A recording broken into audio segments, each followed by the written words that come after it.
మతంలో గోమూత్రాన్ని పవిత్రంగా భావించినప్పటికీ ప్రపంచవ్యాప్తంగా దీనికి డిమాండ్ ఉంది. ఆవు మూత్రంలో వైద్యపరమైన ప్రయోజనాలతో పాటు ఆవు మూత్రాన్ని ప్రత్యేకమైన రంగుల తయారీలో కూడా ఉపయోగిస్తారని చాలా తక్కువ మందికి తెలుసు. ఈ ఛాయను ఇండియన్ ఎల్లో అంటారు. మొఘల్ కాలంలో రూపొందించిన సూక్ష్మ చిత్రాల నుండి Vincent van go, the starry night వంటి ప్రసిద్ధ చిత్రాల వరకు ఈ రంగులను వినియోగించేవారట. అలనాటి ఈ చిత్ర విచిత్ర చిత్రాలలో కనపరిచిన అద్భుతాలు ఎన్నెన్నో. ప్రతి చిత్రంలో పసుపు రంగు కోసం ఒక బృహత్తర ప్రయత్నం జరిపేవారు. ఈ చిత్రాలు అన్నిటా అదే తపన కనిపిస్తుంది.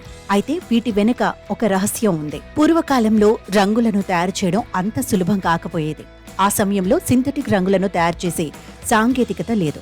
అందుకే మొక్కలు, విలువైన ఖనిజాల నుండి వివిధ రంగులను తయారు చేసేవారు. అయితే ఇండియన్ ఎల్లోని తయారు చేయడానికి ఒక ప్రత్యేక మార్గం ఉంది. ముంగేర్లోని గోరక్షకులో పసుపు రంగును తయారు చేయడానికి ఆవులకు మామిడి ఆకులు, నీరు మాత్రమే పెట్టేవారు.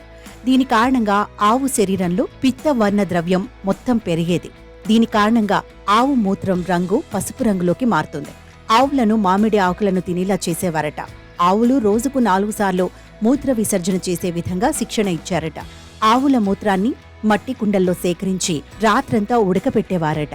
ఉదయం నాటికి ద్రవం ఘనీభవించి పసుపు పదార్థం తయారయ్యేదని నివేదికలు చెబుతున్నాయి.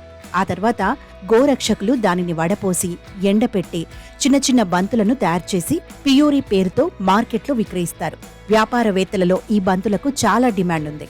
వారు కలకత్తా, పాట్నాలో ఈ రంగును విక్రయించేవారు.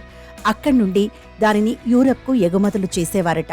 పాల వ్యాపారుల నుంచి ₹1 కొనుగోలు చేసిన పియూరీని కలకత్తాలో ₹100 విక్రయించినట్లు నివేదికలో పేర్కొంది. చిత్రకారులు పెయింటింగ్లో పియూరీని ఉపయోగించేందుకు ప్యాలెట్లో తీసుకుని నీరు లేదా నూనెతో కలిపి తమ అవసరాన్ని బట్టి పెయింటింగ్ను తయారు చేసేవారు. దాని ప్రత్యేకమైన రంగు మధ్యయుగ ఐరోపా చిత్రకారులలో బాగా ప్రాచుర్యం పొందింది.